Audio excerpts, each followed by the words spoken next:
Samedi 11 janvier 2025, bonjour à tous et bienvenue dans ce condensé de l'actualité.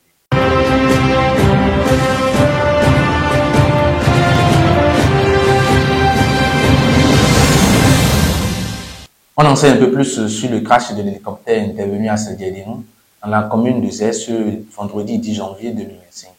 À en croire des sources bien introduites, ce n'est pas un appareil de l'armée béninoise, c'est plutôt un hélicoptère de type Sikorsky S-61 immatriculé N703NH qui appartient à Africom Partner Exclusive Casevac West Africa, présent au Bénin dans le cadre des missions d'évacuation sanitaire et de logistique. Il faisait une liaison administrative et technique entre Parakou et Cotonou.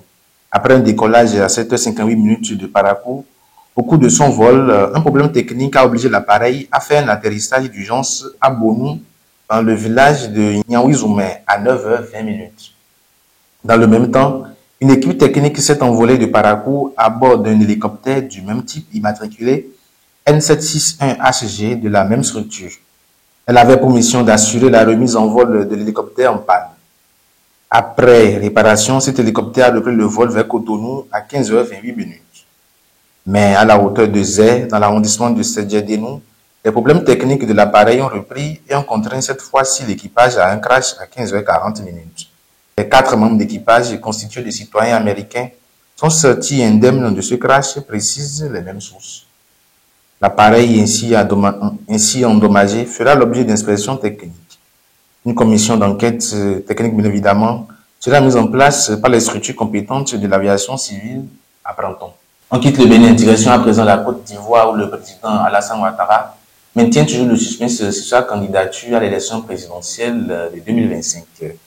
En effet, lors de la présentation des vœux avec le corps diplomatique en poste à Abidjan ce vendredi 10 janvier, il a déclaré qu'il n'avait pas encore pris de décision tout en affirmant que l'élection du 25 octobre sera paisible, démocratique et transparente.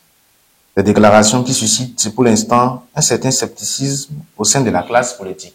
Et pour finir, aux États-Unis, le président Joe Biden fera son discours d'adieu à la nation ce mercredi 15 janvier, a annoncé la Maison-Blanche. Le démocrate de 82 ans, arrivé au terme d'un mandat de 4 ans et plus avec un demi-siècle de vie politique, cédera le pouvoir le 20 janvier au président élu républicain Donald Trump. C'est la fin de cette édition. Merci de nous avoir suivis.